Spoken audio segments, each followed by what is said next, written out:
Prabowo menunjukkan kemampuannya dalam mengendalikan para pendukungnya yang marah demi kepentingan yang lebih besar. Prabowo percaya dengan proses hukum yang sedang berlangsung. Ia juga percaya kepada para hakim Mahkamah Konstitusi yang akan mempertimbangkan masa depan bangsa dalam menentukan putusannya. Kawan muda, kita berjumpa kembali dalam program Katamin Mod. Terima kasih untuk Anda yang selalu setia mengikuti program-program kami dan telah mendaftarkan diri sebagai subscriber kami. Saat ini kawan muda, adalah saat-saat paling krusial dalam kehidupan politik Indonesia. Para hakim Mahkamah Konstitusi atau MK sedang menggelar rapat secara maraton yang tertutup dan rahasia untuk membuat keputusan final dan mengikat dalam menyelesaikan sengketa hasil Pilpres 2024. Keputusan final yang akan dibacakan para hakim MK itu akan menentukan nasib bangsa ini ke depan. Kita tidak bisa menebak secara persis keputusan apa yang akan diumumkan Mahkamah Konstitusi pada hari Senin 22 April 2024. Walaupun berdasarkan fakta-fakta di persidangan, tuduhan kubu 01 dan 03 tentang penyalahgunaan bansos untuk membantu Prabowo Gibran sama sekali tidak terbukti. Begitu pula tentang tuduhan adanya kecurangan yang terstruktur, sistematis, dan masif seperti yang dilontarkan kubu Anies Muhaimin dan Ganjar Mahfud, pada kenyataannya tidak disertai bukti-bukti konkret yang mendukung tuduhan mereka.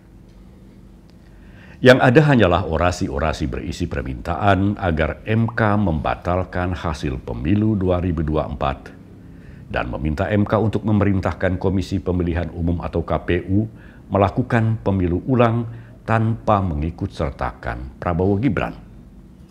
Suara-suara 96,2 juta rakyat Indonesia yang telah memilih Prabowo Gibran dinihilkan begitu saja.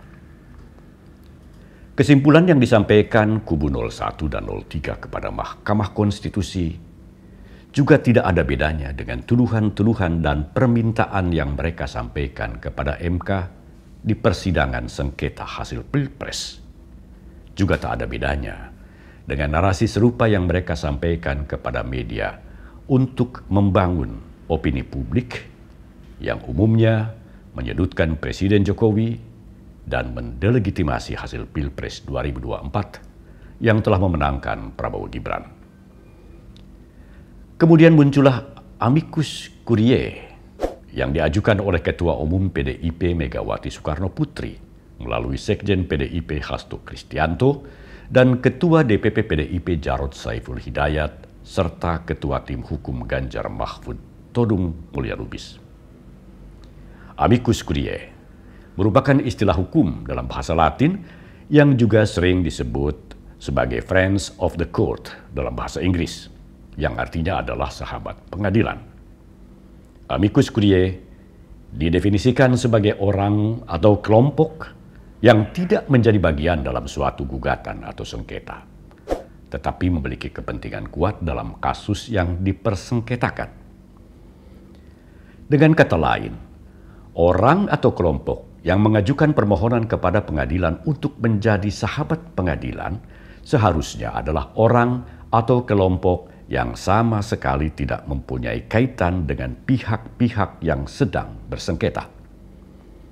Dalam kaitan ini, posisi Ketua Umum Megawati Soekarno Putri yang merupakan pengusung utama paslon Capres-Cawapres Ganjar Mahfud sebenarnya tidak termasuk orang atau kelompok yang berada di luar pihak yang bersengketa. Kedudukan Megawati jelas-jelas merupakan bagian dari pihak yang bersengketa, yakni kubu paslon Capres-Cawapres nomor urut 3. Setelah Megawati beramai-ramai pulalah kelompok maupun perorangan, mulai dari kalangan mahasiswa, akademisi, ahli hukum, hingga beberapa organisasi sosial yang mengajukan diri menjadi amicus curiae kepada Majelis Hakim Mahkamah Konstitusi. Hingga saat program Kata Minmot edisi ini ditayangkan, sudah lebih dari 33 amicus curiae yang diajukan ke MK. Jumlah amicus curiae yang sangat banyak itu telah memecahkan rekor jumlah amicus curiae yang diajukan ke Mahkamah Konstitusi dibandingkan dengan sidang sengketa hasil Pilpres pada pemilu-pemilu sebelumnya. Namun menurut juru bicara MK Fajar Laksono, Majelis Hakim MK hanya akan mendalami dan membahas 14 naskah amicus curiae yang diserahkan hingga 16 April 2024. Sedangkan amicus curiae yang diserahkan setelah tanggal tersebut tidak akan dibahas dan didalami oleh para hakim MK, tetapi tetap akan dicatat dan dimasukkan ke dalam administrasi MK. Majelis Hakim MK telah menetapkan tenggat waktu hingga 16 April sebagai batas waktu penyerahan amicus curiae. Pembatasan ini dilakukan dengan alasan agar rapat permusyawaratan Hakim MK dalam membuat keputusan tidak berlarut-larut, mengingat sidang pembacaan putusan sudah harus digelar paling lambat 22 April 2024. Amicus curiae pada umumnya berisi bahan pertimbangan hukum untuk didalami dan dibahas majelis hakim dalam proses penyusunan keputusannya. Atau dengan kata lain yang lebih sederhana dan lebih gamblang, amicus curiae dibuat dengan harapan dapat mempengaruhi keputusan para hakim. Lalu, sejauh mana amicus curiae yang telah diajukan sejumlah pihak dapat mempengaruhi keputusan para hakim MK? Fajar Laksono menjelaskan, 14 amicus curiae yang diserahkan hingga batas waktu 16 April telah dibahas para hakim MK. Namun, belum tentu menjadi bahan pertimbangan dalam membuat putusan. Menurut Fajar, para hakim MK memiliki otoritas untuk mempertimbangkan atau tidak naskah amicus curiae tersebut. Fajar mengaku dirinya tidak mengetahui seberapa besar pengaruh 14 amicus curiae terhadap putusan perkara sengketa hasil Pilpres 2024 karena rapat permusyawaratan hakim digelar secara tertutup dan bersifat rahasia. Namun ada hal yang sangat menarik dan patut dicatat sejarah terkait jalannya proses persidangan MK ini, yakni sikap Presiden terpilih Prabowo Subianto yang tidak mau mempengaruhi keputusan MK dengan cara apapun. Dalam kaitan inilah Prabowo telah meminta para relawan untuk membatalkan aksi damai yang rencananya akan digelar di depan gedung MK karena khawatir akan terjadi benturan antar pendukung yang sama-sama menggelar aksi damai. Padahal ratusan ribu pendukung Prabowo Gibran sudah bersiap-siap menuju gedung MK untuk menggelar aksi damai. Prabowo mengerti kekecewaan para pendukungnya atas berbagai tuduhan kejam yang dilontarkan kubu 01 dan 03 kepada pendukung Prabowo Gibran. Namun, Prabowo meminta para pendukungnya, serta 96,2 juta rakyat Indonesia yang telah memilihnya, agar menahan perasaan dan mempercayakan proses hukum yang sedang berlangsung kepada para hakim Mahkamah Konstitusi. Sikap ini, kata Prabowo, bukan berarti kita lemah, karena orang yang kuat adalah orang yang mampu menahan perasaannya untuk kepentingan yang lebih besar, yakni persatuan dan kerukunan bagi seluruh rakyat Indonesia. Untuk lebih lengkapnya, mari kita dengar himbauan Prabowo kepada para pendukungnya yang rekamannya diputar ulang oleh tim relawan Prabowo Gibran dalam acara konferensi pers pembatalan aksi masa damai yang semula akan digelar para relawan. Bismillahirrahmanirrahim. Assalamualaikum warahmatullahi wabarakatuh. Salam sejahtera bagi kita sekalian. Shalom, Om Swastiastu.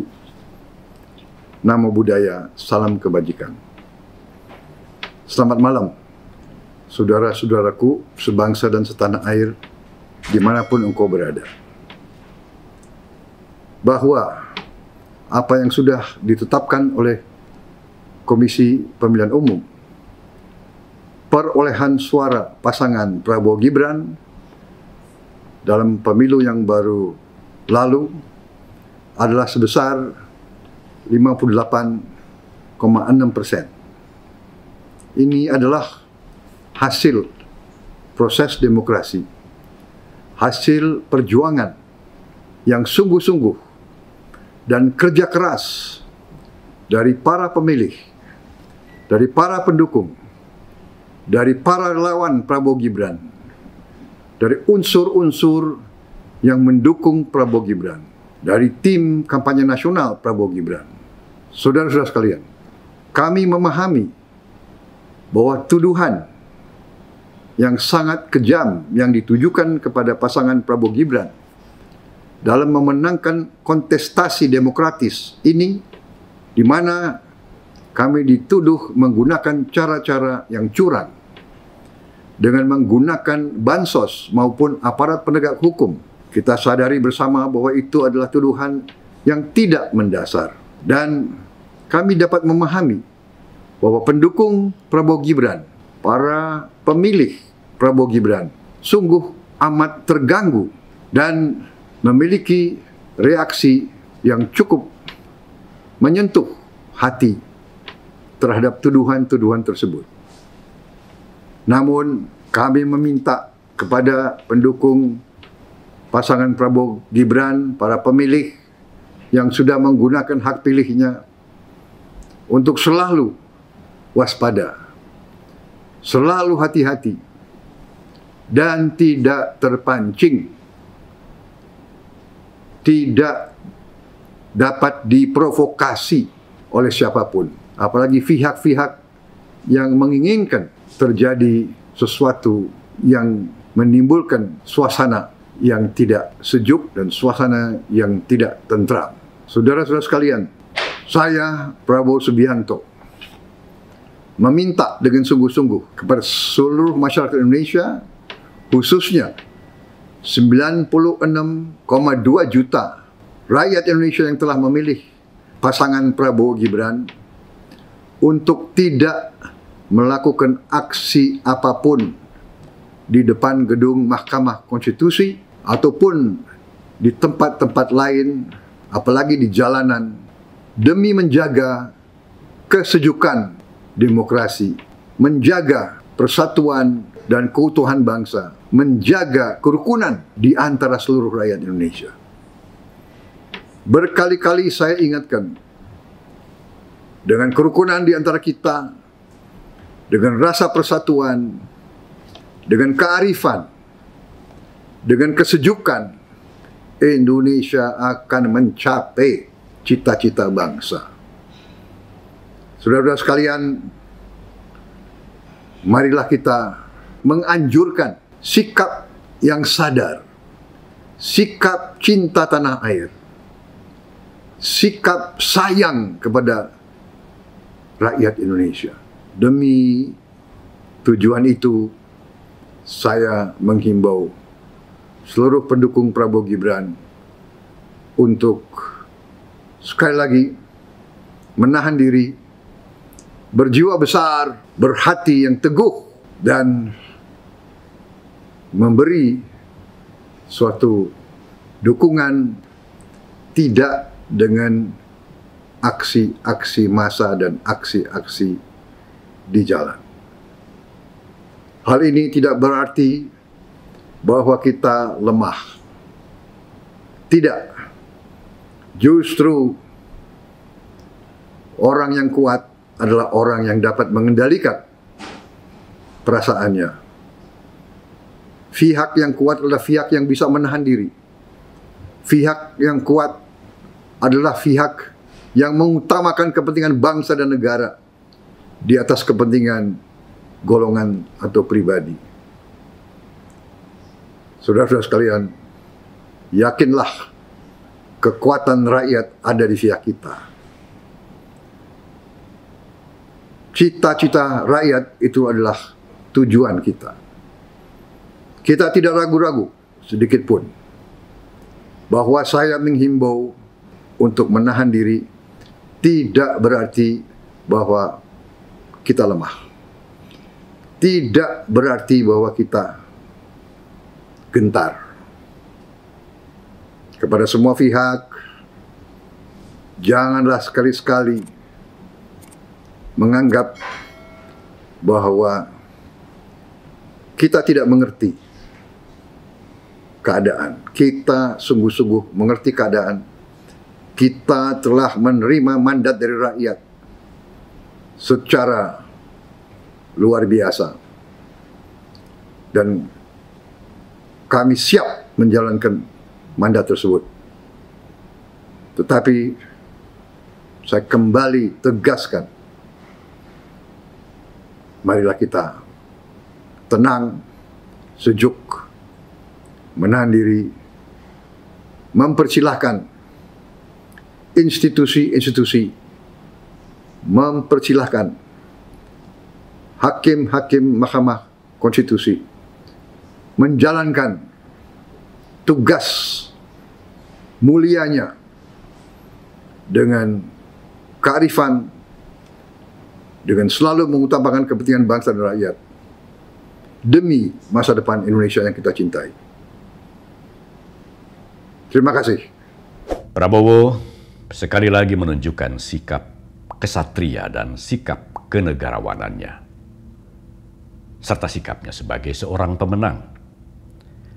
Prabowo menunjukkan kemampuannya dalam mengendalikan para pendukungnya yang marah demi kepentingan yang lebih besar. Prabowo percaya dengan proses hukum yang sedang berlangsung. Ia juga percaya kepada para hakim Mahkamah Konstitusi yang akan mempertimbangkan masa depan bangsa dalam menentukan putusannya.